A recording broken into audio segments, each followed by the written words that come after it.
Dalam video ni kita akan lihat berkenaan dengan faktor yang mempengaruhi tekanan cecair dan kita akan lihat pada faktor yang pertama iaitu kedalaman. Jadi daripada tekanan yang cikgu dah tunjukkan dalam video yang sebelum ni iaitu tekanan dalam cecair adalah P bersamaan dengan rho GH yang mana rho adalah ketumpatan cecair dan H adalah kedalaman. Jadi kita nak lihat pada kedalaman cecair. Okey, kalau anda perhatikan daripada rumus ini, anda akan dapati bahawa P dengan H itu dia adalah berkadar terus. Okey, P dengan H berkadar terus sebab dia dalam bentuk yang macam ini. Dia bukan per H, okey, tetapi dia kesemua ini darab dengan H. Jadi maksudnya P dengan H berkadar terus. Jadi kita akan ramalkanlah bahawa kalau H itu meningkat, kedalaman itu semakin besar, maka tekanan dia semakin besar.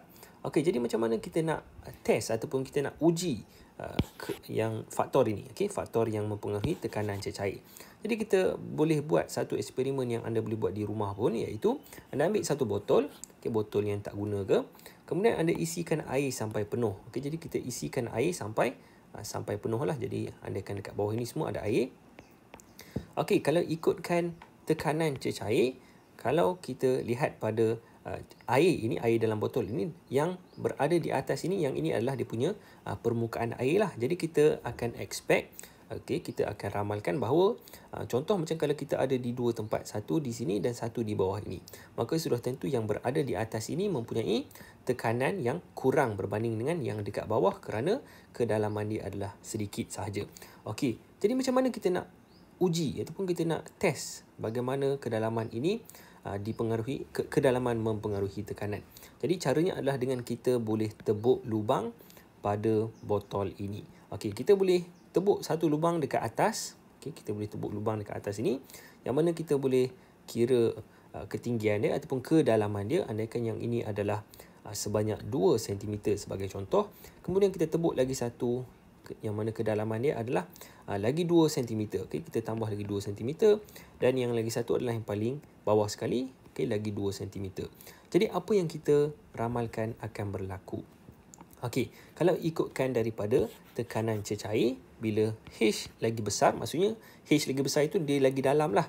Okey, bila H lagi besar maka tekanan lagi besar. Jadi apa yang kita akan dapati adalah tekanan dekat atas ini adalah kecil. Okay, tekanan dia sedikit saja sebab H dia hanya 2 cm. Yang ini lebih besar lagi. Okay, sebab dia adalah 4 cm. Manakala yang bawah ini yang paling besar sebab kedalaman dia adalah 6 cm.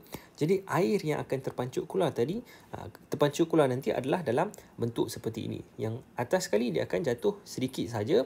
Kemudian yang bawah dia akan terpancuk lagi jauh dan yang hujung ni dia akan jadi lagi jauh. Sebabnya adalah kerana yang atas ini tekanan dia rendah, maka air dia tertolak sedikit saja.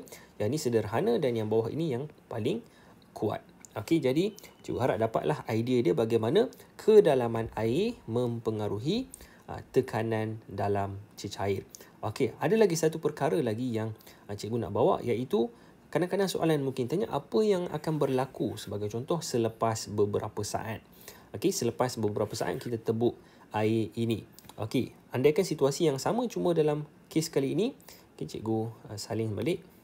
Kes yang sama, cuma kita tunggu beberapa saat. Jadi kita tahulah bila air ini dia dah keluar, maka dia punya permukaan air dia akan jadi semakin rendah lah sebab air dia dah semakin hilang. Okay, dah banyak air yang keluar.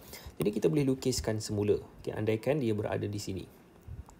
Dan kita tebuk lubang yang sama tadi. Okay, satu dekat sini, di tengah dan di bawah. Okey, jadi apa yang akan berlaku? Apa yang kita jangka akan berlaku selepas air dia dah mula turun?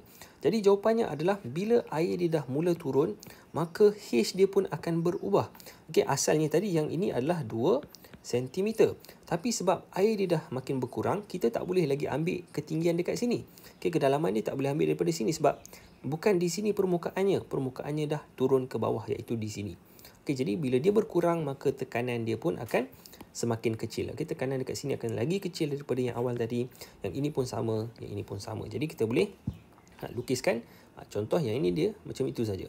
Okay, yang bawah ini dia kurang sedikit dan yang bawah sekali dia lebih sedikit tapi dia masih kurang berbanding dengan yang pertama tadi. Jadi bila kita tunggu beberapa lama, tekanan dia akan semakin berkurang dan bila air itu dah jatuh ke sini, maka tak adalah air yang akan keluar dekat lubang yang pertama ini.